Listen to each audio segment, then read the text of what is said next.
ಈ ನಿಯಮಕ್ಕೆ ವ್ಯತಿರಿಕ್ತವಾಗಿರುವಂತಹ ಜೀವನವನ್ನು ಸಾಗಿಸುತ್ತಾ ಇರುವವ ಈ ಯಶೋಪತಿ ಅಂತ ಹೇಳಿದ್ರು ಸಹ ತಪ್ಪಾಗ್ಲಿಕ್ಕಿಲ್ಲ. ಅಂದ್ರೆ ಹೇಳ್ತಾ ಇರುವಂತಹದ್ದು ರಾಜಕೀಯಕ್ಕೆ ಸಂಬಂಧಪಟ್ಟ ವಿಷಯ ಅಲ್ಲ, ಬದಲಾಗಿ ಸಾಂಸಾರಿಕ ನೆಲೆಯಲ್ಲಿ ಯೋಚನೆ ಮಾಡಿ ನೋಡಿದರೆ ನನ್ನ ಪಾಲಿಗೆ ಸುಖದ ದಿನಗಳು ಎನ್ನುವಂತಹದ್ದು ಮರೀಚಿಕೆಯಾಗಿಯೇ ಉಳಿದಿತ್ತು ಎನ್ನುವುದಾಗಿ ಯೋಚಿಸ್ತಾ ಇದ್ದೇನೆ. ಯಾಕೆಂದ್ರೆ ಮಾಲವ ದೇಶದ ರಾಜಕುಮಾರಿಯಾಗಿರುವಂತಹ ಮಾಲವಿಯನ್ನ ಕೈ ಹಿಡಿದು ಅವಳೊಟ್ಟಿಗೆ ಅದೆಷ್ಟೋ ವರ್ಷಗಳ ಕಾಲ ಸುಖ ದಾಂಪತ್ಯವನ್ನು ನಡೆಸಿದರೂ ಸಹ ಸಂತಾನವನ್ನ ಕಾಣುವಂತಹ ಯೋಗವೇ ನನ್ನ ಪಾಲಿಗೆ ಇಲ್ಲದೆ ಹೋಯಿತೋ ಎನ್ನುವುದಾಗಿ ಯೋಚಿಸುತ್ತಿರುವಂತಹ ಸಂದರ್ಭ ಕುಲ ಗುರುಗಳಲ್ಲಿ ಕೇಳಿಕೊಂಡಂತಹ ವೇಳೆ ಅವರೇ ಸೂಚಿಸಿರುವಂತಹದ್ದು, ಅಯ್ಯ ಮಹಾರಾಜ, ಸವಿತೃದೇವಿಯ ಮಗಳಾಗಿರುವಂತಹ ಸಾವಿತ್ರಿಯ ಕುರಿತು ನೀನು ಯಾಗವನ್ನ ಕೈಗೊಂಡೆ ಅಂತ ಆದ್ರೆ ನಿನ್ನ ಇಷ್ಟಾರ್ಥ ಎನ್ನುವಂತಹದ್ದು ನೆರವೇರುತ್ತದೆ ಎನ್ನುವುದಾಗಿ, ಅದಕ್ಕೋಸ್ಕರವಾಗಿ ದಿವಸಕ್ಕೆ 1000 ತ್ರಿಪದಿಯೋಪಾದಿಯಲ್ಲಿ ಯಾಗವನ್ನ ಮಾಡುವುದಕ್ಕೆ ಮುಂದಾದೆ. 1, 2, 3 ವರ್ಷಗಳ ಕಾಲ ಅಲ್ಲ, 18 ವರ್ಷಗಳ ಕಾಲ ಮಾಡಿ ಪೂರೈಸಿದೆ. ಪೂರ್ಣಾಹುತಿಯನ್ನ ಕೊಡುವಂತಹ ವೇಳೆಯಲ್ಲಿ ಸಾವಿತ್ರಿ ದೇವಿಯೇ ಯಜ್ಞಕುಂಡದಿಂದ ಆವಿರ್ಭವಿಸಿ ಬಂದಳು. ಮಗು, ನಿನ್ನ ಬಯಕೆ ಏನು ಎನ್ನುವಂತಹ ಮಾತನ್ನ ಹೇಳಿದಳು. ಆ ಸಂದರ್ಭದಲ್ಲಿ ಪುತ್ರರನ್ನ ಪಡೆಯಬೇಕು, ನಮ್ಮ ವಂಶ ಎನ್ನುವಂತಹದ್ದು ಉದ್ಧಾರ ಆಗಬೇಕು ಎನ್ನುವಂತಹ ಉತ್ಕಟ ಇಚ್ಛೆಯನ್ನು ಹೊಂದಿ ಇಂತಹ ವ್ಯವಹಾರಕ್ಕೆ ನಾನು ಕೈ ಹಾಕಿದವ ಎನ್ನುವುದಾಗಿ ಸೂಚಿಸಿದೆ. ಮರು ಕ್ಷಣದಲ್ಲಿ ಚಿಂತೆ ಮಾಡಬೇಕಾದ ಅವಶ್ಯಕತೆ ಇಲ್ಲ. ಇದೋ ನಿನಗೆ ಪುತ್ರ ಜನ್ಮ ಆಗುತ್ತದೆ ನಿಜ, ಆದರೆ ಹುಟ್ಟುವಂತಹದ್ದು ಗಂಡು ಸಂತಾನ ಅಲ್ಲ, ಬದಲಾಗಿ ಹೆಣ್ಣು ಜನ್ಮವನ್ನ ತಳೆಯುತ್ತಾಳೆ ಎನ್ನುವಂತ ಮಾತನ್ನಾಡಿದೆ. ಗಂಡಾದ್ರೇನು ಹೆಣ್ಣಾದ್ರೇನು, ಅದುವರೆಗೂ ಸಹ ಮಕ್ಕಳನ್ನೇ ಕಾಣದೇ ಇರುವಂತಹ ನನ್ನ ಪಾಲಿಗೆ ಹೆಣ್ಣು ಮಗುವಾದರೂ ಹುಟ್ಟುತ್ತದೆಯಲ್ಲ ಎನ್ನುವಂತಹ ಸಂತೋಷವನ್ನ ಹೊಂದಿದ್ದೇನೋ ಸತ್ಯ. ಅದೇ ನೆಲೆಯಲ್ಲಿ ಮಾಲವಿ ಗರ್ಭವತಿಯಾದಳು. 9 ತಿಂಗಳ ನಂತರದಲ್ಲಿ ಹೆಣ್ಣು ಮಗುವಿಗೆ ಜನ್ಮವನ್ನ ನೀಡಿದಳು. ಎಷ್ಟೇ ಆದರೂ ಸಾವಿತ್ರಿ ದೇವಿಯ ವರಪ್ರಸಾದದಿಂದ ಹುಟ್ಟಿದಂತಹ ಮಗುವಾದ್ದರಿಂದ ಹುಟ್ಟಿದಂತಹ ಹೆಣ್ಣು ಮಗುವಿಗೆ ಸಾವಿತ್ರಿ ಎನ್ನುವುದಾಗಿ ನಾಮಕರಣವನ್ನ ಮಾಡಿದೆ. ಮಗಳ ಬಾಲ ಲೀಲೆಯನ್ನ ಕಾಣುತ್ತಿರುವಂತಹ ವೇಳೆಯಲ್ಲಿ ಸಮಯ ಕಳೆದದ್ದೇ ಗೊತ್ತಾಗಲಿಲ್ಲ. 1, 2 ವರ್ಷ ಅಲ್ಲ, ಮಗಳಾಗಿರುವಂತಹ ಸಾವಿತ್ರಿ ಈಗಾಗಲೇ 16 ವತ್ಸರಗಳನ್ನ ಕಳೆದಿದ್ದಾಳೆ. ಆ ನೆಲೆಯಲ್ಲಿ ತಂದೆ ಆಗಿರುವಂತಹ ನನ್ನದ್ದಾಗಿರುವಂತಹ ಹೊಣೆಗಾರಿಕೆ ಎನ್ನುವಂತಹದ್ದು ಜಾಗೃತವಾಗುತ್ತಾ ಇದೆ. ಪ್ರಾಯ ಪ್ರಬುದ್ಧಳಾಗಿರುವಂತಹ ಮಗಳಿಗೆ ಮದುವೆಯ ಸಂಸ್ಕಾರವನ್ನ ಮಾಡಬೇಕಾಗಿರುವಂತಹದ್ದು ತಂದೆಯ ಹೊಣೆಗಾರಿಕೆ ಎನ್ನುವಂತಹ ನೆಲೆಯಲ್ಲಿ ಮಂತ್ರಿಯ ಅಂತ ನಿನ್ನ ಸೂಚನೆಯ ಪ್ರಕಾರವಾಗಿ ಇರುವಂತಹ 55 ದೇಶಗಳಿಗೂ ಸಹ ಲೇಖನವನ್ನ ಬರೆದು ಕಳಿಸಿದೆ. ಎಲ್ಲ ನೃಪಾಲಕರು ಇಲ್ಲಿಗೆ ಬಂದು ಸೇರಬೇಕು. ಕ್ಷಾತ್ರಿಯ ವಿಧಿವಿಧಾನದ ಪ್ರಕಾರವಾಗಿ ಸಂಯೋಗದ ಮೂಲಕವಾಗಿ ನನ್ನ ಮಗಳು ಯಾರನ್ನ ಆಯ್ಕೆ ಮಾಡಿಕೊಳ್ತಾಳೋ ಅವರೇ ನನ್ನ ಅಳಿಯ ಎನ್ನುವುದಾಗಿ ನಿರ್ಧರಿಸಬೇಕು ಎನ್ನುವುದಾಗಿ ಲೇಖನವನ್ನ ಬರೆದು ಕಳಿಸಿದ್ದೇನೋ ಸತ್ಯ. ಸಕಲ ದೇಶ ನೃಪಾಲಕರು ಸಹ ಮಾದ್ರಾ ದೇಶವನ್ನ ಬಂದು ಸೇರಿದ್ದು ಸತ್ಯ. ಆದ್ರೆ ಅಲ್ಲಿಯೇ ನನ್ನ ಚಿಂತೆ ಎನ್ನುವಂತಹದ್ದು ಹೆಚ್ಚಾಗುವುದಕ್ಕೆ ಕಾರಣ ಆಯ್ತಲ್ಲ. ಯಾಕೆ? ಮಗಳಾಗಿರುವಂತಹ ಸಾವಿತ್ರಿ ಕೈಯಲ್ಲಿ ಪುಷ್ಪಮಾಲೆಯನ್ನ ಹಿಡಿದು ಬಂದದ್ದೇನೋ ಹೌದು, ಆದರೆ ಸೇರಿರುವಂತಹ ಯಾವೊಬ್ಬ ನೃಪಾಲಕನನ್ನು ಸಹ ಒರಿಸುವಂತಹ ಮನಸ್ಸನ್ನ ಅವಳು ಮಾಡಲೇ ಇಲ್ಲ. ಬದಲಾಗಿ ಅಪ್ಪ, ಇವರು ಯಾರನ್ನು ಒರಿಸುವಂತಹ ಮನಸ್ಸು ನನಗಿಲ್ಲ ಎನ್ನುವುದಾಗಿ ಹೇಳಿ ಆ ಕಡೆ ಸಾಗಿ ಹೋಗಿಬಿಟ್ಲಲ್ಲ. ಬಂದ ನೃಪಾಲಕರೆಲ್ಲರೂ ಸಹ ಊಟ ಮಾಡಿಕೊಂಡು ಮನೆಗೆ ಹೋದರೆ ವಿನಃ ಮಗಳಿಗೆ ಮದುವೆಯನ್ನ ಮಾಡಬೇಕು ಎನ್ನುವಂತಹ ನನ್ನ ಇಚ್ಛೆ ಎನ್ನುವಂತಹದ್ದು ಈಡೇರಲೇ ಇಲ್ಲವಲ್ಲ ಎನ್ನುವಂತಹ ಚಿಂತೆಯಲ್ಲಿಯೇ ದಿವಸವೂ ಸಹ ದಿನವೂ ಸಹ ವ್ಯತಿಸುತ್ತಲೇ ಕಾಲವನ್ನ ಕಳೆಯುತ್ತಾ ಇದ್ದೇನೆ. ಅದೇ ರೀತಿಯಲ್ಲಿಯೇ ಬಂದು ಓಲಗವನ್ನ ಕೊಟ್ಟದ್ದೇನೋ ನಿಜ, ಅದು ಪ್ರತಿನಿತ್ಯದ ಕರ್ತವ್ಯ ಅಲ್ಲವೇ? ಅದೇ ರೀತಿಯಲ್ಲ ಈ ಇಂದಿನ ದಿನವೂ ಸಹ ಓಲಗವನ್ನ ಇಟ್ಟಿದ್ದೇನೆ. ಇಂದೇನು ವಿಶೇಷ ಇಲ್ಲದೆ ಇರುವಂತಹ ಸಂದರ್ಭದಲ್ಲಿ ಇಂದಿನ ಓಲಗವನ್ನ ಇಲ್ಲಿಗೆ ವಿಸರ್ಜಿಸೋಣ, ಮತ್ತೆ ನಾಳೆ ಬಂದು ಸೇರಿಕೊಂಡ್ರೆ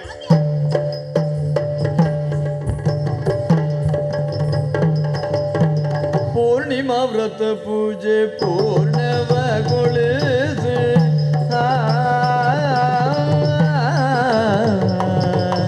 ಪೂರ್ಣಿಮಾ ವ್ರತ ಪೂಜೆ ಪೂರ್ಣವಗೊಳಿಸಿ ಪೂರ್ಣೆಂದು ವದನೆ ಪ್ರಸಾದ ಸ್ವೀಕರಿಸಿ ಪೂರ್ಣ ಮನದಿ ಸಖಿಯರ ಜೊತೆ ಬೆರೆಸಿ ಪೂರ್ಣಿಮೆ ಚಂದ್ರನಂದ ದಿಸ ಚಲಿಸಿ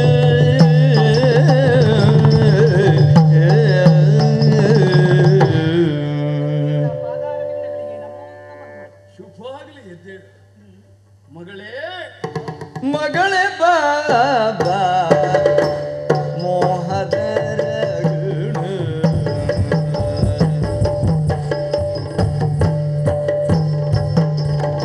ಮಗಳೇ ಬಾಬಾ ಮೋಹದರ ಗಿಣಿ ಮಗಳೇ ಬಾಬಾ ಮೋಹದರ ಗಿಣಿ ಮಗಳೇ ಬಾ ಮೃದು ಮಧುರ ಭಾಷಿಣಿ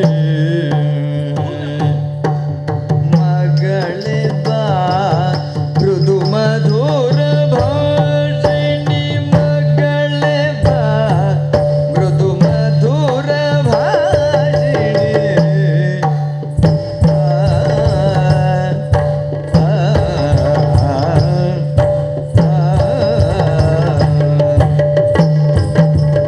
ಮಗಳೇ ಬಾರೆ ಕುರಂಗನೇತ್ರೆ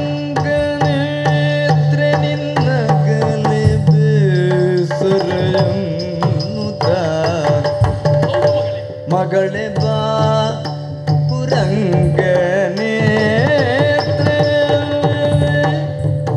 ನಿನ್ನಗಲೇ ಬೇಸರ ಜನ್ನುತ್ತ ನಿನ್ನಗಲೇ ಬೇಸರ ಜನ್ನುತ್ತ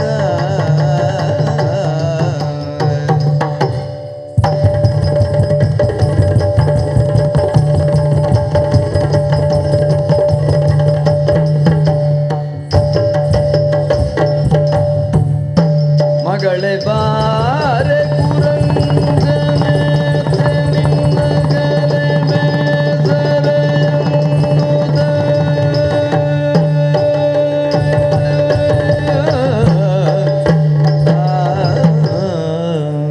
ಮಗಳೇ ಸಾವಿತ್ರಿ, ಹೀಗೆ ಬಾರಮ್ಮ. ಸೇರಿರುವಂತಹದ್ದು ಮಾತ್ರಾದೇಶದ ಆಸ್ಥಾನವನ್ನ. ಗೊತ್ತು ನನಗೆ. ಹೀಗಿರುವಾಗ ಎಂದೂ ಸಹ ಆಸ್ಥಾನಕ್ಕೆ ಬಂದದ್ದಿಲ್ಲ ನೀನು. ಆದ್ರೆ ಇಂದು ಹಾಗಲ್ಲ, ಆಸ್ಥಾನವನ್ನೇ ಪ್ರವೇಶ ಮಾಡುತ್ತಾ ಇದ್ದೀಯ. ಜೊತೆಯಲ್ಲಿ ಪೂರ್ಣಿಮಾ ವ್ರತವನ್ನ ಕೈಗೊಂಡವಳು ನೀನು. ಯೋಗ್ಯನಾಗಿರುವಂತಹ ವರನನ್ನ ಕೈ ಹಿಡಿಯಬೇಕು ಎನ್ನುವಂತಹ ಉದ್ದೇಶದಿಂದಲೇ ಹುಣ್ಣಿಮೆಯ ದಿವಸದಂದು ನಿನ್ನ ಆರಾಧ್ಯ ದೈವವಾಗಿರುವಂತಹ ಸಾವಿತ್ರಿಯನ್ನು ಕುರಿತು ವ್ರತವಾಚರಣೆಯಲ್ಲಿ ತೊಡಗಿಕೊಂಡವಳು ನೀನು.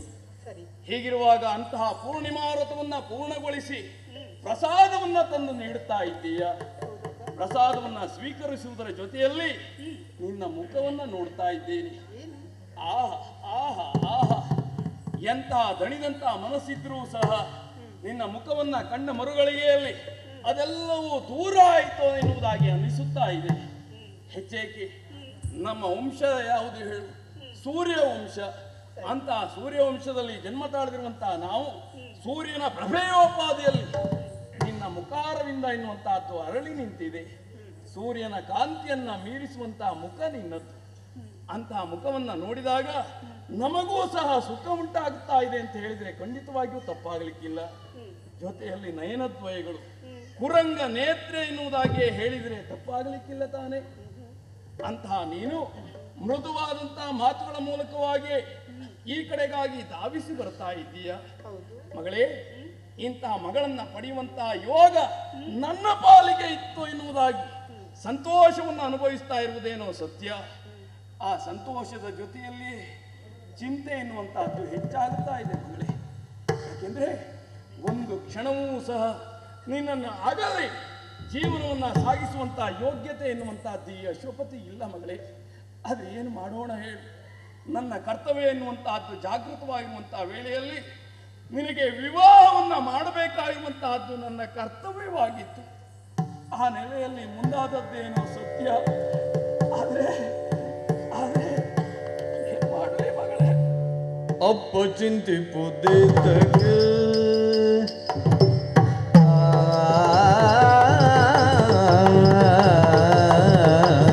ಅಪ್ಪ ಚಿಂತಿಪುದೇತಗೆ ಸ್ವಾತಂತ್ರ್ಯವ ತಪ್ಪಿಸಿ ನಡೆಯಬೇಕೆ ಸ್ವಾತಂತ್ರ್ಯವ ತಪ್ಪಿಸಿ ನಡೆಯಬೇಕೆ ನಡೆಯಬೇಕೆ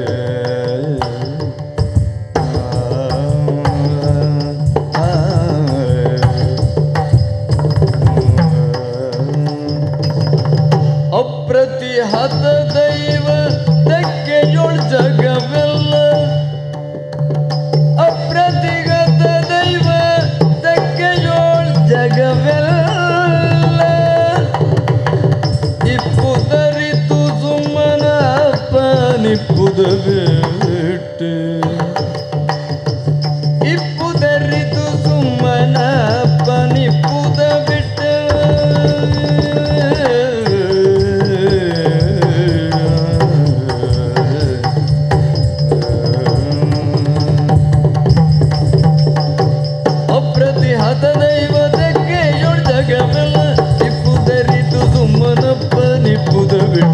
ಅಪ್ಪ ಚಿಂತೆ ಪುದೇತಕ್ಕೆ ಸ್ವಾತಂತ್ರ್ಯವ ತಪ್ಪಿಸಿ ನಡೆಯಬೇಕೆ ಸ್ವಾತಂತ್ರ್ಯವ ತಪ್ಪಿಸಿ ನಡೆಯಬೇಕೆ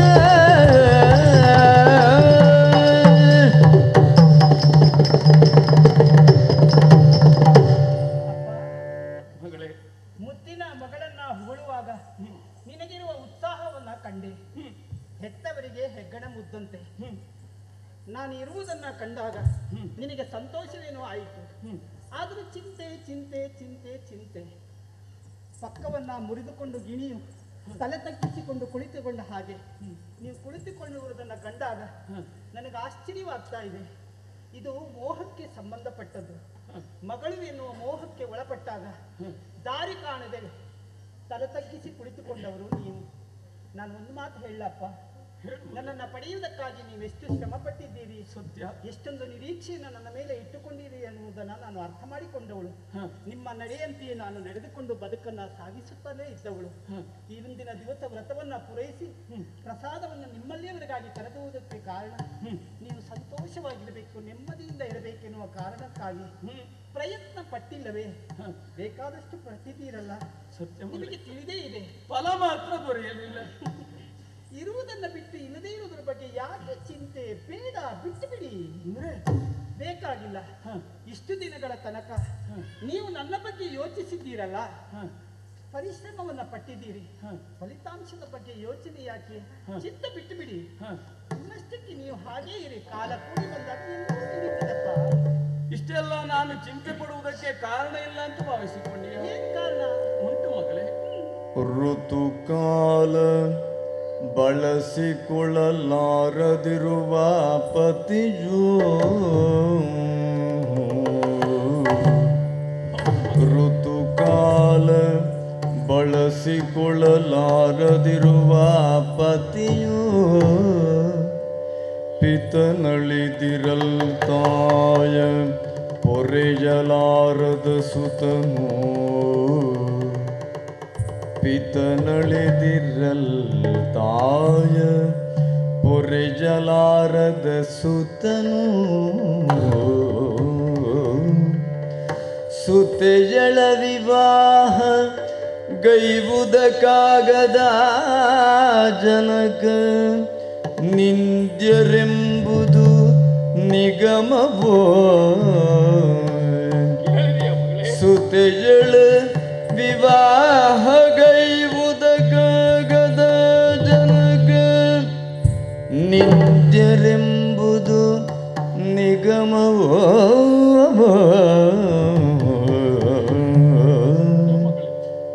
ಮತಿಜುತಳೆ ಹಲವು ದಿನ ಮಕ್ಕಳಿಲ್ಲದ ವ್ಯಸನ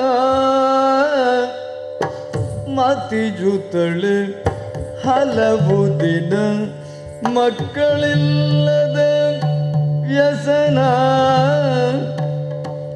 ಮತಿವಿಡಿದೆ ಆಮೇಲೆ ದೇವಿಯ ಪ್ರಸಾದದಿಯು ಮತಿಜರಳಿ ಮತಿವಿಡಿದೆನೋ ಮೇಲೆ ದೇವಿಯ ಪ್ರಸಾದದಿಯು ಮತಿಜರಳಿ ಮತಿಯರಳಿ ಹೌದು ಮಗಳೇ. ಪುನಃ ದುರ್ಗತಿಕ ಷಂಢನುಲಾದ ಮತಿಯರಳಿ ಪುನಃ ದುರ್ಗತಿಕ ಷಂಢನುಲಾದ ಗಹ ಗಗಿಸುವರು ತ್ರಿದಶರು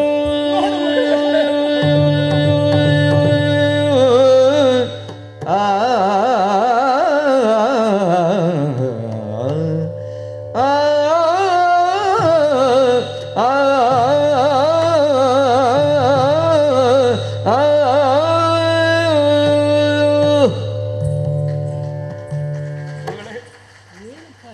ಚಿಂತೆ ಯಾಕಪ್ಪ ಎನ್ನುವುದಾಗಿ ಕೇಳುವುದು ಸುಲಭ ಮಗಳೇ. ಆದರೆ ನನ್ನ ಸ್ಥಾನದಲ್ಲಿ ನಿಂತು ಯೋಚನೆ ಮಾಡಿದಾಗ ನಿನಗೂ ಸಹ ಅರ್ಥವಾಗುತ್ತದೆ ಮಗಳೇ. ಹೆಚ್ಚೇಕೆ ಲೋಕದಲ್ಲಿ ಕೆಲವರನ್ನ ನಿಂದೆಗೆ ಯೋಗ್ಯರು ಎನ್ನುವುದಾಗಿ ಗುರುತಿಸಿದ್ದಾರೆ. ಅಂತವರು ಯಾರು ಬಲ್ಲೆಯ? ಸತಿಪತಿಗಳು ಒಂದಾಗಿ ದಿನವನ್ನ ಕಳೆಯಬೇಕಾಗಿರುವಂತಹದ್ದು ನಿಯಮ ತಾನೇ. ಆ ನೆಲೆಯಲ್ಲಿ ಯೋಚನೆ ಮಾಡಿ ನೋಡುವಾಗ ಮಡದಿಗೆ ಋತುಕಾಲ ಎನ್ನುವಂತಹದ್ದು